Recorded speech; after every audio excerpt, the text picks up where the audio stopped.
It was on a particularly foggy morning in London, the kind where the gas lamps cast a halo through the mist and the sound of distant carriages seemed muffled. That I found myself once again in the familiar sitting room of 221B Baker Street. My companion, Mr. Wickham, Sherlock Holmes, sat in his usual chair by the fire, the long ash of his pipe curling in lazy spirals upwards. The room smelled faintly of tobacco, old books, and that indefinable scent of genius which seemed to cling to him like a second skin. Holmes was, as always, absorbed in a curious experiment, a tiny fragment of thread held delicately between his long, elegant fingers. Watson, observe this, he said, in that clipped, precise tone which always betrayed that a problem, however trivial it may seem to another, was commanding his entire attention. The nature of this thread tells me more than any clerk's report ever could. Elementary, of course, yet so many fail to see what is under their very noses. I could not help but marvel, even after years of witnessing his extraordinary powers of deduction, at the ease with which he could draw conclusions from the smallest of details. At Ziales, indeed, Holmes, I replied, your attention to detail never ceases to astonish me. How do you determine what is significant and what is mere coincidence? Watson, my dear friend, it is the theory of deduction. Everything is connected. Every mark, every color, every imperfection may be a clue to a far larger truth. A man's hand, the crease of his clothing, the pattern of dust on his sleeve, all speak volumes if you but know how to read them. Just as I was about to inquire further, a sharp rap at the door announced the arrival of a visitor. Drake, Mrs. Hudson, our obliging landlady, ushered in a young man evidently in some distress. His face was pale and his hands trembled slightly as he clutched a letter to his chest. Mr. Holmes, I was told you might be able to help me, he stammered, his voice betraying both fear and hope. My name is Hall Pycroft. I have recently been offered a position in a respectable firm. Yet something does not seem right. Pray, sit down, Mr. Pycroft. Describe your predicament from the beginning, Holmes said, his piercing eyes never leaving the young man's face. Every detail, however minute, may prove essential. Thank you, sir. I am currently employed by a stockbroker here in London, Mr. Firman, but I was approached by a gentleman who represented a firm called Rutland, and he offered me a position as a clerk in their establishment. The offer was generous, too generous, and I was asked to report to their offices immediately. However, upon arriving, I noticed that the office was unusually quiet, and there seemed to be no other staff present. Something about it felt deceptive. Holmes leaned back in his chair, steepling his fingers. His gaze wandered briefly to the window, where the fog pressed against the glass, and then back to Mr. Pycroft.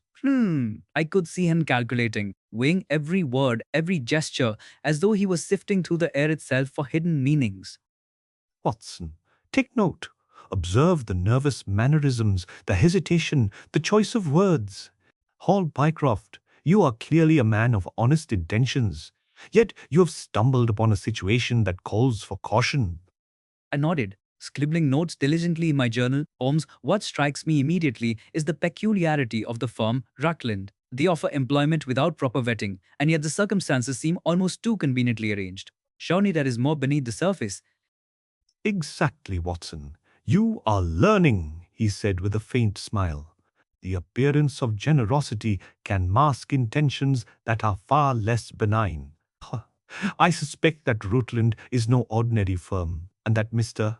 Pycroft's apparent luck may indeed be a trap in disguise. A trap, sir. I had feared as much, but I could not put my finger on it, Pycroft said, wringing his hands. I was approached with the offer while still employed, and he hesitated. I was given no real introduction to the firm or its staff.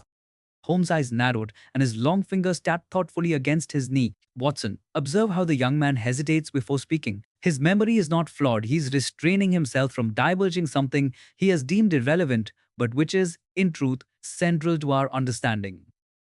Mr. Pycroft, tell me, did you notice anything unusual about the office itself? The layout, the furnishings, the absence of other clerks? Yes, sir. The office was small and sparsely furnished. There was a single clerk's desk, and the gentleman who met me was polite but insistent on the urgency of my employment. I had no opportunity to verify his credentials.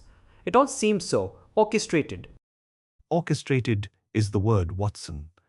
The careful arrangement of facts, the manipulation of a young man's ambition. It is all too clear that there is a design behind this. Yet what design? That is what we must uncover.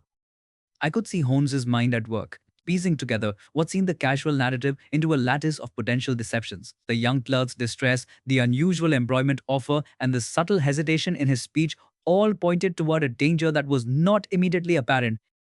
Watson, the city is full of shadows, both literal and figurative. It is our duty to illuminate them.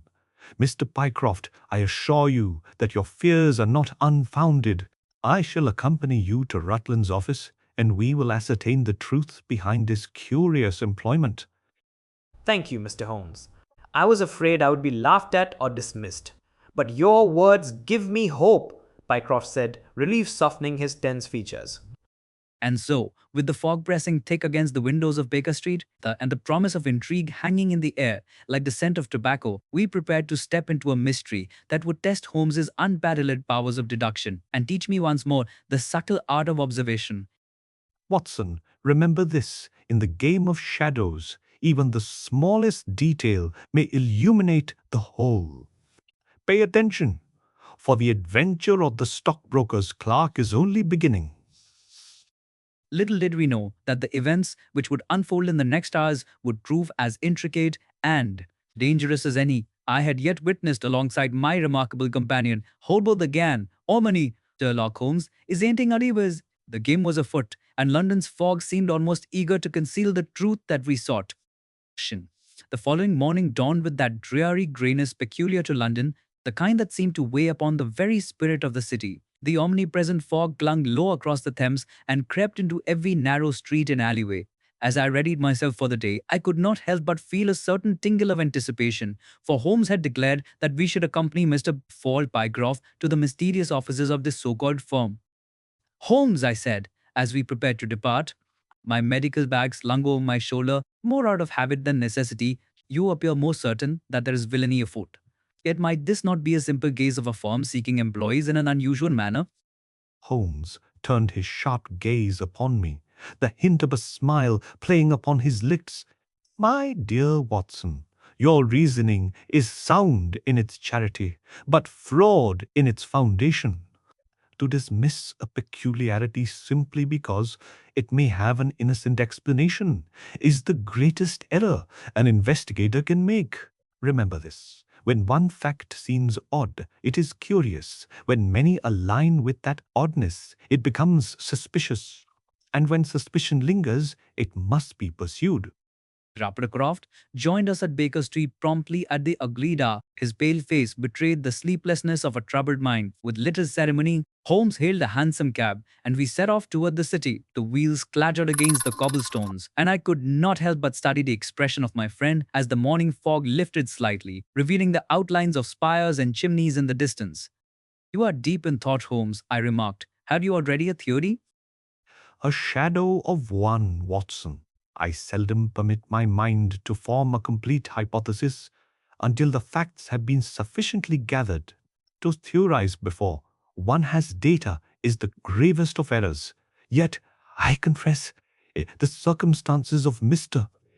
Pycroft's employment strike me as singularly contrived, and contrived circumstances generally conceal design.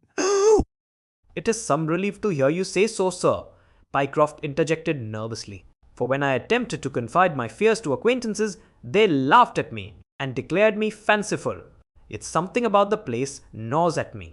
The silence of the offices, the lack of other clerks, the insistence upon secrecy. Your instinct, Mr. Pycroft, is to be trusted. The mind perceives what the conscious reason sometimes fails to explain. That gnawing sensation is often the herald of truth.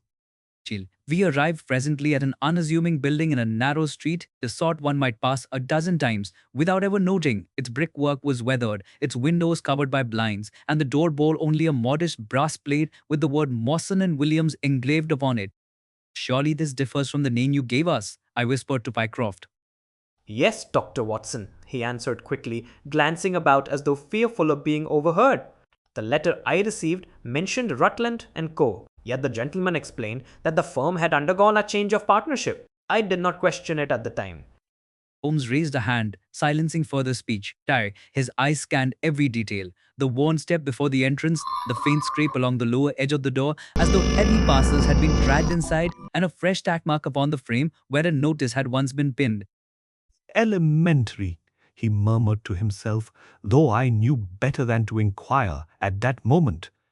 Within, the office was dimly lit. A clerk's desk stood to one side, and behind it a gentleman rose to greet us. He was of middle age, with features of respectable bearing, though his eyes darted ever so slightly, betraying a nervous vigilance. Ah, Mr. Pycroft, you have returned, the man said with forced cordiality. And you have brought friends, I see. Yes, sir. This is Mr. Sherlock Holmes and Dr. Watson. They are here as acquaintances only, Pycroft replied, though his voice shook with unease. Holmes inclined his head politely, but spoke little. Lartle! His gaze roaming the room with hawk-like precision. I could almost hear the wheels turning in his mind as he noted the faint smell of fresh varnish upon the desk, the absence of ink stains upon the ledger that lay open yet unused, and the peculiar dusting of chalk near the fireplace. The man who received us excused himself briefly, stepping into an inner office. As soon as he was gone, Holmes sprang into quiet action. He examined the ledger, sniffed the ink pot, and tapped the walls with his cane. Holmes, I whispered, what do you observe? Observe, my dear Watson, I see a room dressed to resemble an office, yet never used as one. That ledger is a prop, its pages blank, save for a few hurried scrawls. The ink is fresh, but the nib has never been dipped. Even the desk bears no scratches of real employment. Tell me, does this appear to you the workshop of a bustling firm? No, indeed, Holmes, I admitted, marveling at how swiftly he pierced through the illusion. Precisely. This is not an office, but a stage, and upon this stage, some deception is being performed. Doyle? When the gentleman returned, Holmes resumed his languid posture by the window, as though he had merely been admiring the fog curling outside. The man's eyes flickered momentarily toward the ledger, but Holmes betrayed no sign of interest. Now, Mr. Pycroft, the man continued smoothly, I have no doubt you will find your duties here most satisfactory. You shall begin at once, and your salary will be delivered promptly each week. Pycroft glanced nervously toward Holmes, who gave the faintest of nods, encouraging him to continue. Thank you, sir, he murmured, though his unease was plain. We took our leave shortly thereafter, the man bowing us out with courteous phrases that rang false to my ears. As soon as we were clear of the building, Holmes drew us into a quiet side street. Watson, Mr. Pycroft, consider what we have seen.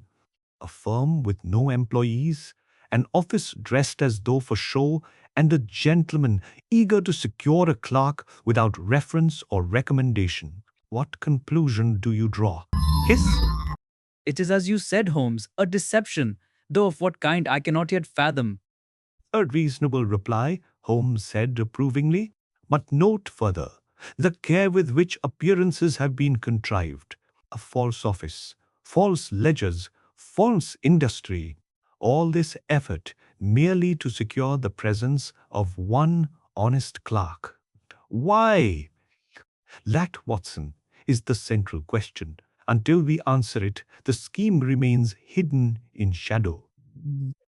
But what am I to do, sir? Pycroft asked anxiously. Should I abandon the position at once? On the contrary, Holmes said firmly, you must return tomorrow as instructed. Play your part and leave the rest to us. The key to any snare is patience, to let the quarry believe he is unseen until the moment comes to strike. Thus it was arranged. Pycroft, though visibly shaken, agreed to continue his charade. Holmes and I returned to Baker Street, where the evening passed in a haze of pipe smoke and speculation. My companion paced the floor with restless energy, pausing now and again to mutter fragments of deduction.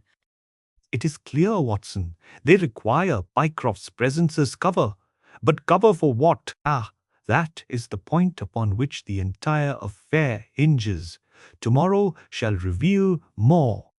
So we retired for the night, though I confess my sleep was restless, haunted by visions of empty offices and shadowy figures lurking in the fog. Little did I know that the morrow would bring us face to face with the true cunning of this criminal enterprise.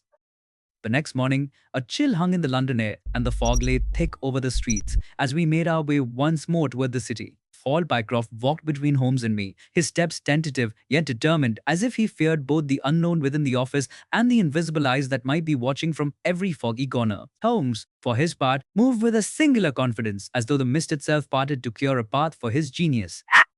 Holmes, I murmured as we approached the familiar building, the morning appears even gloomier than yesterday. Do you believe this adds to the menace of our undertaking? Watson, London's fog is never mere weather. It is an accomplice of deceit. Every shadow conceals a possibility. Every corner may hide intent. And, in a case such as this, the atmosphere becomes a participant. Observe closely. The fog does not merely obscure, it tempts the observer to error. Pycroft glanced anxiously at the building before stepping up the worn stone steps. I confess, Mr. Sum, Mr. Ray, Holmes, I feel ill-prepared for what lies ahead, he said in a low voice. You are as prepared as a man may be who has courage and reason on his side, Mr. Pycroft. Fear, in its proper place, sharpens attention.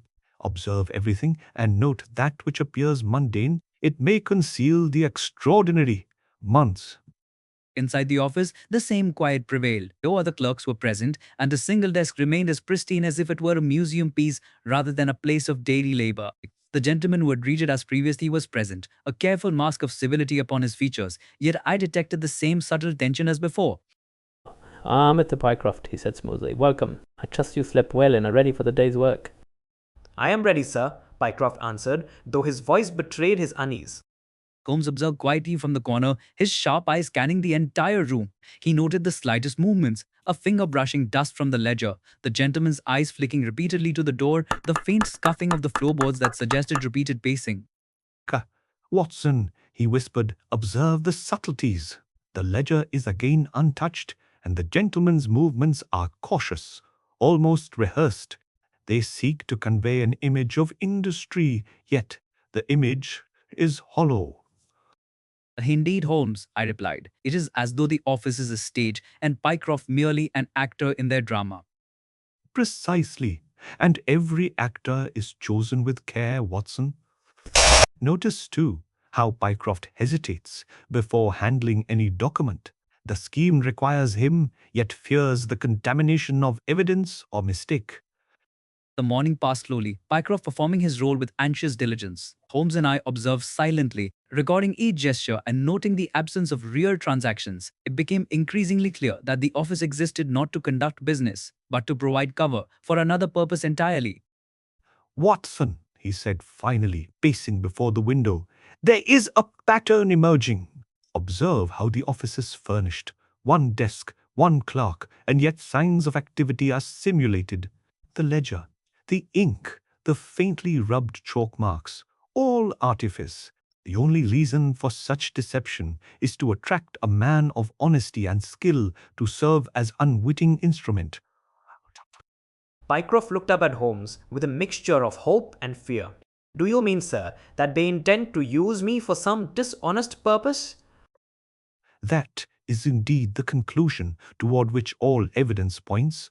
But what purpose specifically?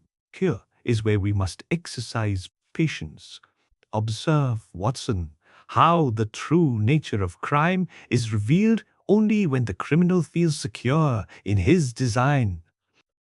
As if to prove Holmes's point, a new character entered the room, a younger man, neatly dressed, who carried a small parcel and spoke with a tone of authority tinged with anxiety. His eyes darted quickly toward Pycroft, then toward the door, as if measuring the risks of observation.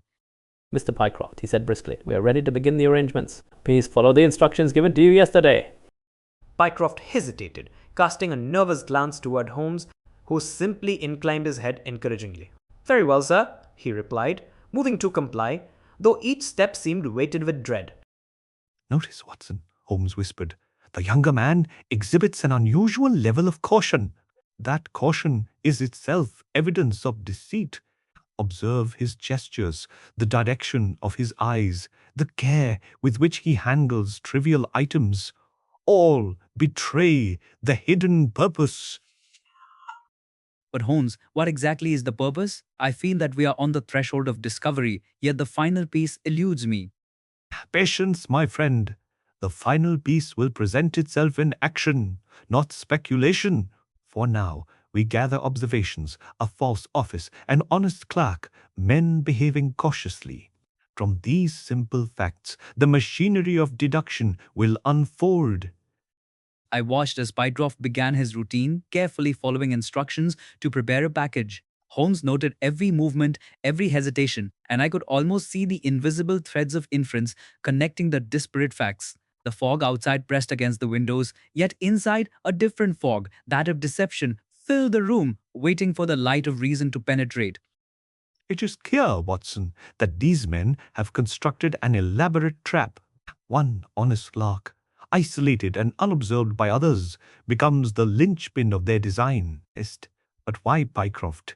Why this intricate stagecraft for so trivial a target?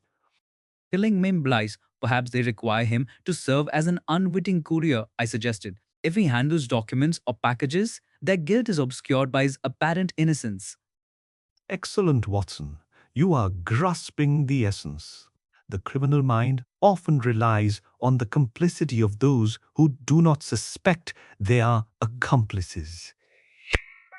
Pycroft's very honesty provides the perfect shield.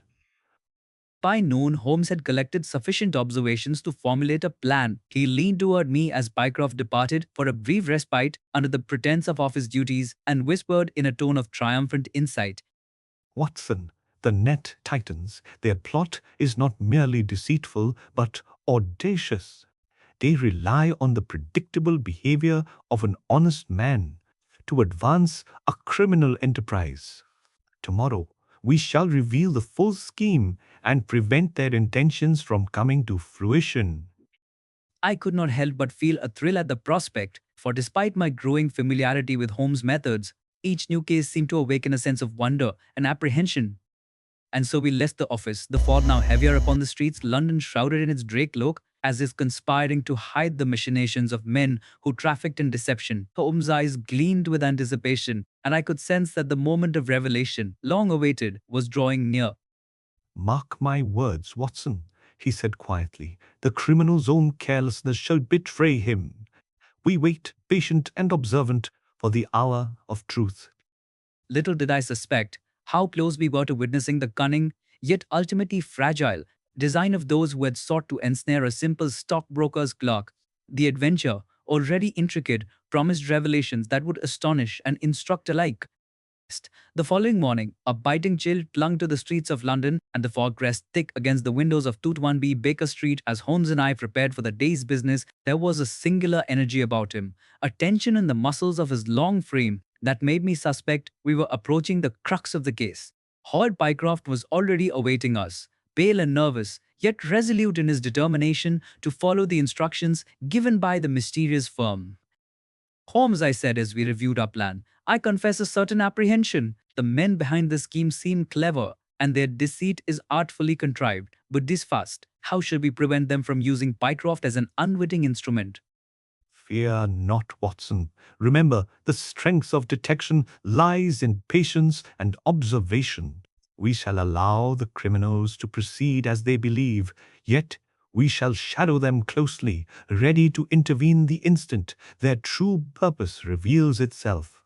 The entire scheme, Watson, is as transparent as glass to those who know where to look. Pycroft, standing between us, wrung his hands nervously. I feel almost as if I am walking into a trap, sir, he admitted. Yet I trust your judgment entirely. I only hope I do not falter. Holmes inclined his head with calm authority. You shall not falter, Mr. Pycroft. Play your part faithfully, and the rest will follow naturally. Your honesty, fear though it may carry, is the very key to unraveling this plot. We arrived at the office at the hour appointed. The same gentleman as before greeted Pycroft with polite words and careful scrutiny. Yet Holmes' eyes were already scanning every corner, every shadow. I noticed the faintest twitch of the man's lips and the subtle glance he cast toward an adjoining room, details that might have escaped anyone less attentive. Mr. Pycroft, he said smoothly, you are punctual, and that is commendable. We have arrangements to complete. Your assistance would be most valuable today. Pycroft bowed slightly. I shall do my best, sir, he said, though I could see the strain upon his face. Watson, I heard Holmes murmur, almost imperceptibly. Note the direction of his gaze, the repetition of gestures, the hesitation before each action. This is the moment the criminals reveal the nature of their intentions. As the morning progressed, Pycroft followed instructions, preparing documents and parcels with meticulous care. Holmes remained in the corner, observing silently, his eyes gleaming with anticipation. I could feel the tension in the room mounting, though Pycroft seemed blissfully unaware of the danger to which he was exposed. The ledger, Watson, is untouched. The parcels contain no genuine business. They are decoys. Yet the purpose is clear. They seek to employ Pycroft as an intermediary to convey letters or items without his knowledge of the criminal contents. His honesty ensures their safety. I watched in amazement as Holmes pieced together the puzzle from subtle signs, the glances exchanged. Between the office gentlemen, the careful handling of empty parcels, and the deliberate absence of other staff. It is extraordinary, I whispered. Yeah, they have constructed an entire theatre to ensnare a single clerk. But just then, a younger man entered, carrying a small parcel. His movements were cautious, as though each step were measured against the risk of discovery. Holmes's eyes never left him. Mr. Pycroft, the man said briskly, please deliver this package to our associates immediately. I follow the instructions precisely. Pycroft hesitated, then glanced toward Holmes. Receiving a slight nod of encouragement, he took the parcel with trembling hands. Very well, sir, he replied, his voice betraying both anxiety and resolve. Observe, Watson, Holmes whispered, how the courier is unaware of the danger, yet the criminal's intentions are exposed by their own carelessness.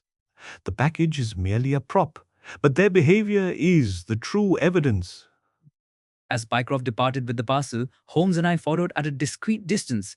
The fog of London acted as both a cloak and a challenge, wrapping the streets in misty concealment, yet Holmes navigated it with certainty. Each street, each alleyway was studied with the precision of a chess master, anticipating the moves of his opponent. Holmes, I whispered, how do you determine their destination so precisely through the fog? Elementary, Watson. The direction of Pycroft's footsteps, the habitual routes of London couriers, the pattern of glances and pauses, each is a clue. By combining these with observation and deduction, the path reveals itself. We arrived at a modest house in a quiet street, and Holmes motioned for me to remain in shadow while he approached the door. He listened intently, then rapped sharply. The door opened, and the same gentleman received him with a polite yet guarded expression.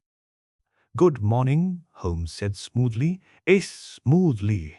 Might I inquire after the arrangements you have entrusted to Mr. Pycroft? The man faltered, a flicker of uncertainty crossing his features. I cannot disclose such matters, sir, he replied. Holmes' eyes gleamed. No, what? I can't. But you see, sir, a certain young clerk from your offices has been employed as a courier. His innocence and honesty are, of course, admirable. Yet you underestimate the reach of observation and deduction. The man's color shifted, and I noticed a tension that had not been present before. Holmes's calm, measured words had pierced the carefully constructed facade. It was as though a spotlight had been cast upon a shadowy corner, revealing every detail previously hidden. Your plot, he continued, to employ an honest clerk to convey items or messages under false pretenses is transparent to me. I have observed your offices, your movements, your precautions, all in vain. The net of reason is wider than the net of deceit.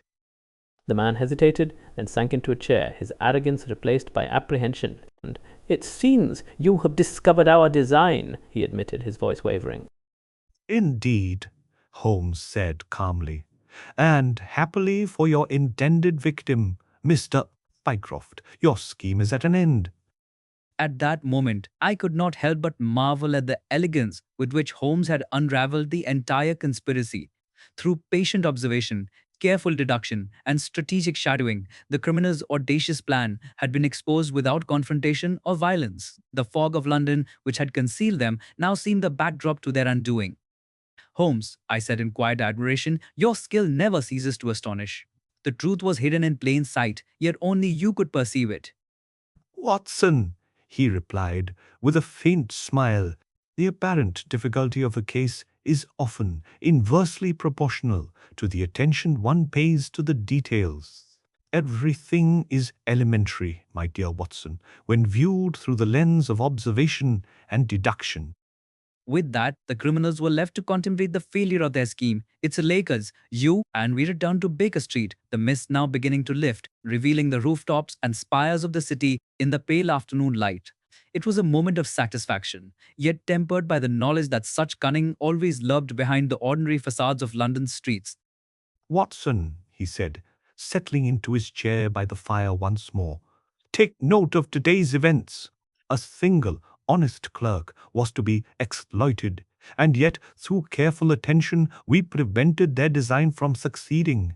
It is a lesson in the importance of vigilance, courage, and deduction. As I recorded the events in my journal, I reflected upon the extraordinary powers of my friend. Time and again, he had demonstrated that even the simplest of appearances might conceive the most elaborate of deceptions, and that patience and reason were the most powerful weapons in the pursuit of justice. The afternoon sun, though faint behind lingering clouds, had begun to cast its pale light over London, and 221B Baker Street felt warmer than it had for days. Holmes reclined in his chair by the fire, pipe in hand, a faint smile playing across his austere features. I sat opposite him, still holding my journal, eager to commit the final events of the case to writing. Hal Pycroft had departed the city earlier, his hands trembling with relief, but his face brightened by the triumph of honesty preserved. Holmes, I said, I must confess that even after witnessing your method, I am continually astonished. The criminal scheme seemed so intricate and cunning, yet you dismantled it with what appears to be almost casual ease. How did you anticipate their every move? Casual, Watson. There is nothing casual in observation, only the illusion of ease. Consider the facts. A single clerk, a contrived office, parcels of no substance, men performing gestures that were rehearsed but imperfect. Each of these was a thread, and with careful attention one may trace the pattern of the design. The web of deceit, when examined minutely, reveals the spider.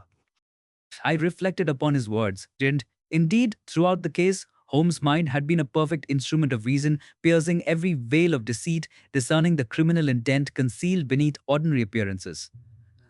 Pycroft's innocence had made him the perfect target, yet it was also the key to the criminal's undoing. I heard a knock at the door, and Pycroft himself entered, his face bright with relief. Mr. Holmes, he said earnestly, I cannot thank you enough for your assistance. I had feared being used unwittingly for purposes most dishonorable. Now, thanks to your intervention, I am free from their schemes. Holmes inclined his head modestly. Mr. Pycroft, you played your part admirably. It was your honesty, combined with careful observation, that allowed us to trace the design and anticipate the criminal's actions. You have done nothing to be ashamed of. Compy. Pycroft's relief was palpable, and I noted the transformation in his demeanor. The tension that had haunted him for days was replaced with a lightness born of safety, and his gratitude shone through every gesture. Holmes, I asked, may I inquire how the criminals reacted when confronted? Surely they were taken entirely by surprise. Indeed, Watson. Their plan depended entirely upon the assumption that no one would observe their artifices. They were cautious, yes, but human caution is never perfect. One glance, one hesitation, one minor inconsistency in behavior, and the truth becomes apparent to the trained eye. They underestimated observation and reason, as all criminals do. I could see Holmes's eyes gleam with satisfaction. not from triumph over others, but from the intellectual clarity with which he had restored order and safeguarded the innocent. London's fog, which had concealed deceit, now seemed to lift in his presence, and the city appeared less oppressive, less dangerous, for having been illuminated by reason. Pycroft spoke again, his voice earnest and full of emotion. I shall never forget the lesson of these days. Prudence, vigilance, and the counsel of those skilled in observation. These have preserved me from harm. I only hope that others may benefit from such guidance when confronted by duplicity. A wise sentiment, Mr. Pycroft, Holmes said. Yet the lesson is simple. Deceit flourishes only where observation is absent. Always attend to details. Question what appears too convenient and trust the guidance of reason. That is the safeguard against trickery and crime. As Pycroft took his leave, Holmes and I remained in the warmth of Baker Street.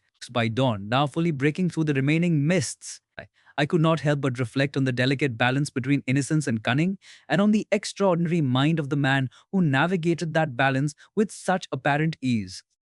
Holmes, I said, you have once again demonstrated the remarkable precision of your deductions. I continue to learn from your methods, though I fear my own powers remain rudimentary in comparison. He smiled faintly, the expression almost human in its gentleness.